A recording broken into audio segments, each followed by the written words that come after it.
माननीय श्री इमरान प्रतापगढ़ी जी। धन्यवाद सभापति महोदय। कभी सुदामा पांडे धूमिल जी ने कहा था कि एक आदमी रोटी बेलता है, एक आदमी रोटी खाता है, एक तीसरा आदमी भी है जो न रोटी बेलता है न रोटी खाता है, वो सिर्फ रोटी से खेलता है। वो तीसरा आदमी कौन है? मेरे देश की संसद मौन है। सभापति महोदय, वो भी क्या दिन थे जब संसद में देश का बजट पेश होता था तो देश की सड़कें ठहर जाया करती थीं। रेल बजट पेश होता था तो लोगों की उम्मीदें रेल के डिब्बों की तरह पटरियों पर दौड़ने लगती थीं। पूरा देश धड़कने रोक करके वित्त मंत्री और रेल मंत्री को सुना करता था। अफसोस, अब बजट पेश हो जाता है, मीडिया चैनल सरकार का महिमा मंडन करते हैं और बेचारी जनता बजट के आंकड़ों के शब्द जाल में उलझी हुई महीनों बाद समझ पाती है कि उसका तो फिर से कट गया। सभापति महोदय, पिछले 2 साल अमृतकालीन बजट पेश किए गए और इस बार एक नई शब्दावली गढ़ी गई है, तुष्टीकरण बनाम संतुष्टीकरण का बजट। सभापति महोदय, सुनने में कितना अलंकारिक लगता है ये शब्द। सोच रहा हूं देश की वित्त मंत्री और प्रधानमंत्री जी से पूछूं कि आखिर किसकी संतुष्टि? जिस बजट में मनरेगा के लिए 1 रुपए की बढ़ोतरी ना हो, वही पुराना 86,000 करोड़, जबकि पहले ही 9,754 करोड़ का घाटा हो, जिस मनरेगा से करोड़ों मजदूरों के घर में चूल्हा जलता हो, उस मनरेगा में काम करने वाले गरीब मजदूरों के लिए अगर आपके खजाने से 1 रुपया भी इजाफी नहीं निकल सका तो भला कौन संतुष्ट हुआ साहब? इस देश का गरीब मजदूर या आपके उद्योगपति दोस्त? वो जो महाराष्ट्र में लोकसभा और विधानसभा के बीच में 40 लाख मतदाता बढ़ाए गए थे, अरे उन्हीं के लिए मनरेगा का थोड़ा सा बजट बढ़ा देते। क्या उसमें मनरेगा का एक भी मजदूर नहीं था 40 लाख लोगों में? सारे के सारे 12 लाख की छूट वाले से आगे के लोग थे। सभापति महोदय, कल जब वित्त मंत्री जी देश की संसद में भाषण दे रही थी तो वहां मुंबई में कोई गरीब इंसान जब अपनी जेब टटोल करके अपनी मोटरसाइकिल में 1 लीटर पेट्रोल भरवा रहा था तो उस पेट्रोल की कीमत थी 103 रुपया प्रति लीटर। आखिर इतना महंगा पेट्रोल डीजल खरीद के कौन संतुष्ट हो रहा है? इस देश के गरीब लोग या फिर सरकार के चहेते धन्ना सेठ? सभापति महोदय, वित्त मंत्री जी इस बजट को मध्यम वर्ग को संतुष्ट करने वाला बजट बता रही हैं। अरे मैडम, हम आप यहां पर बैठे रहते हैं और वहां बाहर इसी दिल्ली में 1 लीटर दूध, चाहे वो अमूल का हो या फिर मदर डेयरी का हो, उसकी कीमत 73 रुपए लीटर है। इतना महंगा बेच करके कौन संतुष्ट हो रहा है? गरीब जनता या आपके धन्ना सेठ दोस्त? सभापति महोदय, इस सरकार का बाजार और महंगाई पर कोई नियंत्रण नहीं रह गया है। चाहे देश में लहसुन 400 रुपए किलो बिक जाए, टमाटर 100 रुपए किलो बिक जाए, प्याज का दाम सुनकर आंखों में आंसू आ जाए, लेकिन वित्त मंत्री महोदया बजट में महंगाई का मां भी नहीं बोलती हैं। बच्चों की किताब और पेंसिल तक पर टैक्स लगाने वाले सरकार से मैं पूछना चाहता हूं कि आप मध्यम वर्ग का हितैषी बताते हैं खुद को, तो शर्म नहीं आती है? खुद को धार्मिक कहने वाली सरकार भगवान श्री कृष्ण के प्रिय खाद्य पदार्थों दही और मक्खन तक पर जीएसटी लगाती है और बात करती है मध्यम वर्ग की हिमायती होने की। जिंदा रहते हुए जनता से हर चीज पर टैक्स वसूलने वाली यह सरकार कम से कम मरने पर तो लोगों को बख्श देती, लेकिन नहीं, वहां भी लूटना है। अंतिम संस्कार के सामान, अगरबत्ती, धूप बत्ती, केवड़ा जल, चंदन पाउडर, जौ, बताशा, काला तिल, पंचरत्न, कपूर और कफन तक पर टैक्स लेने वाली यह सरकार किस मुंह से खुद को मध्यम वर्ग का हितैषी बताती है? कौन सी संतुष्टि? किसकी संतुष्टि? कदम कदम पर टैक्स देकर लुटने वाली जनता की या फिर जनता से टैक्स वसूल करके धन्ना सेठों का खजाना भरने वाली सरकार की? किसकी संतुष्टि? सभापति महोदय, 18 अगस्त 2015 आरा का बिहार का ऐतिहासिक मैदान, सजा हुआ मंच, हजारों की भीड़ और सामने खड़े हुए देश के प्रधानमंत्री का भाषण। बिहार के भाइयों बहनों, आज मैं बिहार के लिए पैकेज की घोषणा कर रहा हूं। 50,000 करोड़ कर दूं कि ज्यादा कर दूं? अखिलेश भाई, 60,000 करोड़ कर दूं कि ज्यादा कर दूं? 70,000 करोड़ कर दूं कि ज्यादा कर दूं? 80,000 करोड़ कर दूं कि ज्यादा कर दूं? चलो, मैं बिहार को 1.25 लाख करोड़ का पैकेज दे रहा हूं। 10 साल हो गए सभापति महोदय, वही ढाक के 3 पात, बिहार आज भी विकास की बाट जो रहा है। भाषण आज भी प्रधानमंत्री जी के यूट्यूब चैनल पर सुना जा सकता है। जो झूठ बोल के करता है मुतमईन सबको, वो झूठ बोल के खुद मुतमईन नहीं होता। सभापति महोदय, ये तो राहुल जी का असर है। कौन सा शब्द सर, कौन सा शब्द? झूठ। ठीक है सर, मिथ्या बोल करके, जो मिथ्या बोल के करता है मुतमईन सबको, वो मिथ्या बोल के खुद मुतमईन नहीं होता। ये राहुल जी का असर है। जो मखाना बोर्ड की घोषणा हुई, अखिलेश जी आपको याद होगा, भारत जोड़ो न्याय यात्रा में 30 जनवरी 2024 को बिहार के रंगभूमि मैदान में राहुल गांधी जी का पूर्णिया में भाषण था और उसमें मखाना को लेकर उन्होंने आवाज उठाई थी। ये उनका असर है कि आपको मखाना बोर्ड बनाना पड़ा, वरना तो आप मैखाना बोर्ड बनाने वाले लोग हैं। सभापति महोदय, बिहार को झूठे पैकेज और चुनावी दिलासे देना बंद करिए। आज भी जब कोसी में बाढ़ आती है तो पूरा सीमांचल बर्बाद हो जाता है। मैंने उस तबाही को अपनी आंखों से देखा है। 2016-17 की बाढ़ में अपने इन्हीं हाथों से राहत सामग्री बांटी है मैंने। अगर सच में बिहार के लिए कुछ करना चाहते हैं तो बिहार को बाढ़ से बचाने का प्रबंध करिए। पूर्णिया एयरपोर्ट 10 साल से बाट जो रहा है, घोषणा 2014 में हुई, बन के आज तक तैयार नहीं हुआ। अलीगढ़ मुस्लिम विश्वविद्यालय का किशनगंज सेंटर बजट के अभाव में दम तोड़ता जा रहा है। मैंने पिछले बजट सत्र में भी आवाज उठाई थी। आज फिर वित्त मंत्री जी से अनुरोध करना चाहता हूं, दामन फैला करके, कि अलीगढ़ मुस्लिम विश्वविद्यालय का किशनगंज सेंटर बन जाने दीजिए। आखिर कौन सी नफरत है? यह मुल्क हमारा भी है। इस मुल्क की मिट्टी में हमारा भी खून पसीना शामिल है। हमसे इतनी भी क्या नफरत? रिश्तों की ये नाजुक डोरें तोड़ी थोड़ी जाती हैं। अपनी आंखें दुखती हो तो फोड़ी थोड़ी जाती हैं। सभापति महोदय, अल्पसंख्यक मंत्रालय का बजट काटकर मौलाना आजाद नेशनल फेलोशिप बंद कर देना, प्री मैट्रिक स्कॉलरशिप बंद कर देना, नई मंजिल योजना बंद करना, धरोहर योजना बंद करना। 2024-25 के बजट में माइनॉरिटी मिनिस्ट्री के लिए 3183 करोड़ रुपए की घोषणा हुई, लेकिन देश को हैरत होगी कि बाद में समीक्षा करके लगभग आधा कर दिया गया, 1868 करोड़ रुपए। मुझे सरकार से पूछना है कि कौन संतुष्ट हुआ? इस देश का अल्पसंख्यक संतुष्ट हुआ या आप संतुष्ट हुए? किसका संतुष्टिकरण?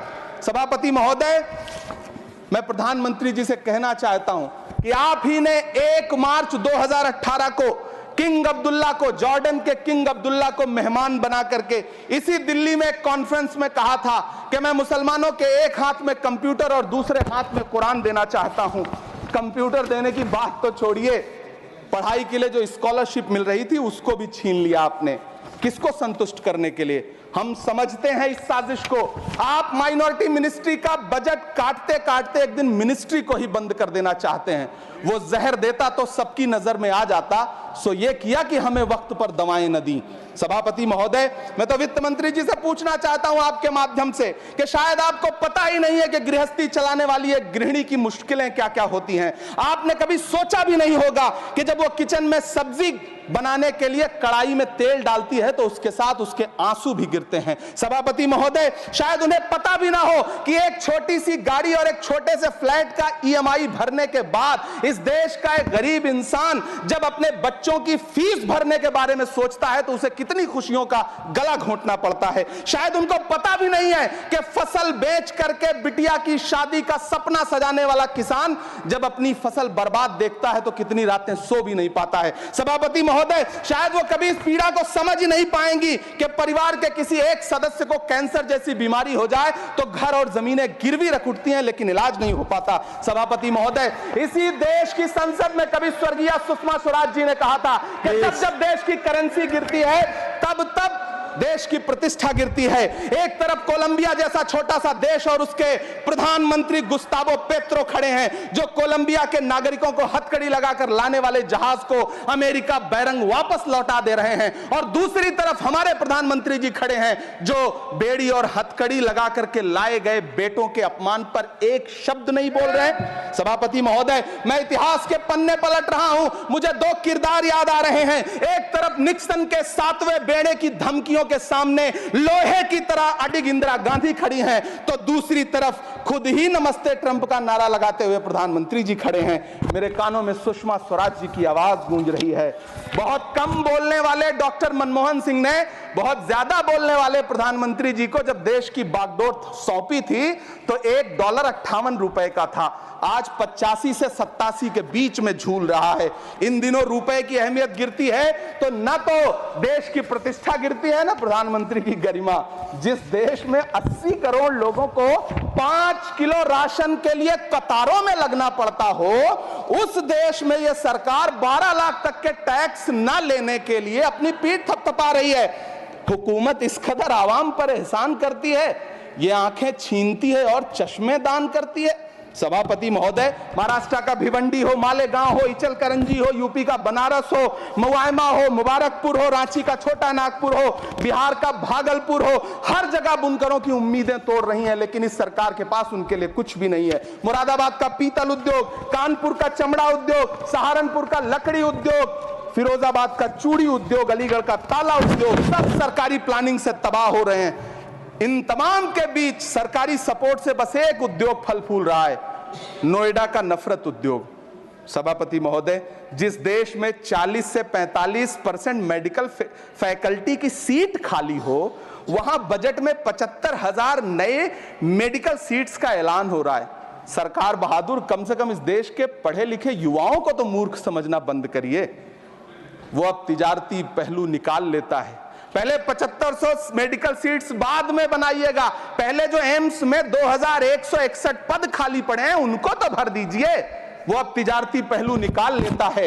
मैं कुछ कहूं तो तराजू निकाल लेता है। मैं इसलिए भी तेरे फन की कद्र करता हूं तो झूठ बोल के आंसू निकाल लेता है। सभापति महोदय, फिर झूठ आया है, मैं उसे मिथ्या कर दे रहा हूं। शायरी में बार बार आ जाता है, क्या करूं महोदय। काश ये बजट, सभापति महोदय, वो एक शब्द मैं मिथ्या कर दे रहा हूं सर, वो एक शब्द को हटा दीजिए। ध्यान रखें, ऐसे जो भी शब्द होंगे आपके भाषण में सभापति महोदय, काश ये बजट बीपीएससी के पेपर लीक की शिकायत करने वाले नौजवानों पर बरसती हुई पुलिस के लाठियों पे, जख्मों पर मरहम लगा पाता। सभापति महोदय, पिछले 80 दिन से 70 साल का एक बुजुर्ग एमएसपी की लीगल गारंटी मांगता हुआ आमरण अनशन पे बैठा हुआ है। काश ये बजट किसान नेता जगजीत डल्लेवाल की टूटती हुई सांसों की पीड़ा सुन पाता। काश ये बजट प्रतियोगी परीक्षाओं की तैयारी के लिए दिल्ली, कोटा, पटना, अहमदाबाद जैसे शहरों में, इलाहाबाद जैसे शहरों में किताबों के साथ गल रहे युवाओं के सपनों को जिंदगी दे पाता। काश ये बजट वंदे भारत के सुनहरे विजुअल के बजाय देश की गरीब जनता को कुछ और पैसेंजर ट्रेनें दे पाता। काश ये बजट सीनियर सिटीजन को ट्रेन टिकटों में मिलने वाली रियायतें वापस लौटा पाता, जिनको सरकार ने कोविड के नाम पे छीन लिया था। काश ये बजट किसानों की राह में कीले नहीं बल्कि कालीन बिछाने वाला बन पाता। काश ये बजट सरकारी मालिकों को यह समझा पाता कि नेहरू को कोसने से अर्थव्यवस्था नहीं सुधरेगी, उसके लिए डॉक्टर मनमोहन सिंह साहब की अर्थ नीति अपनानी पड़ेगी।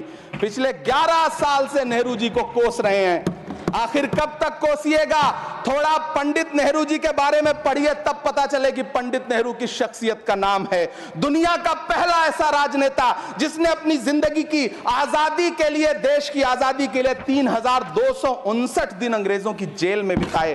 पंडित नेहरू एक ऐसे महान शख्स जिनके पिता पंडित मोतीलाल नेहरू, जिनकी बहन विजय लक्ष्मी पंडित, जिनके बहनोई पंडित रंजीत सीताराम, जिनकी बेटी इंदिरा गांधी, जिनके दामाद फिरोज गांधी, सब ने अंग्रेजों से लड़ते हुए स्वतंत्रता आंदोलन में जेल काटी। आप किस मुंह से उनकी लकीर छोटी करने की बात करते हैं? नहीं कर पाइएगा, 7 जन्मों में नहीं कर पाइएगा, क्योंकि जिस्म की मौत कोई मौत नहीं होती है। जिस्म मिट जाने से इंसान नहीं मर जाते, धड़कने रुकने से अरमान नहीं मर जाते, सांसें थम जाने से ऐलान नहीं मर जाते। जिस्म की मौत कोई मौत नहीं होती है। सभापति महोदय, मैं आपके सामने खड़ा होकर के एक बहुत छोटी सी कहानी सुनाना चाहता हूं कि महान बादशाह सिकंदर ने जब यूनान फतेह किया तो जीत का जश्न मनाने के लिए शहर की सड़कों पर निकला, तो उसने देखा कि पूरा शहर तो जश्न मना रहा है, एक फकीर सड़क के किनारे चादर तान के सो रहा है। सिकंदर को गुस्सा आया, घोड़े से उतरा, उस फकीर के पास गया और उसे सोता देख करके उसे जोर की एक लात मारी और लात मार के कहा कि क्यों रे फकीर, मैंने यूनान फतेह कर लिया, लोग जश्न मना रहे हैं और तू सो रहा है। उस फकीर ने उन्नीदी आंखों से सिकंदर को देखा और देख करके कहा कि शहर जीतना बादशाहों का काम है, लेकिन लात मारना तो गधे का काम है। सभापति महोदय, गरीब जनता को लात मारना बंद करिए। ये अमीरों के लिए बनाया गया बजट है, ये निराशाजनक बजट है। हम अमृतकाल सुनते आ रहे थे, ये अमृतकाल इतनी जल्दी समाप्त हो गया कि अब अमृतकाल का कोई नाम तक नहीं लेना चाहता है। इसलिए मैं इस सदन में खड़ा होकर के देश की वित्त मंत्री महोदया से कहना चाहता हूं कि आपने अल्पसंख्यकों के बजट में जो कटौती की है उसको बहाल करिए। आपने मनरेगा को जो स्थिर रखा है उसका घाटा 9,754 करोड़ है, कम से कम उतना बढ़ा करके फिर से उसे बहाल करिए। नौजवानों के लिए रोजगार दीजिए, किसानों को एमएसपी की लीगल गारंटी दीजिए। यही मैं आपसे अपील कर रहा हूं। धन्यवाद सर, आपने इतना जो समय दिया उसके लिए शुक्रिया।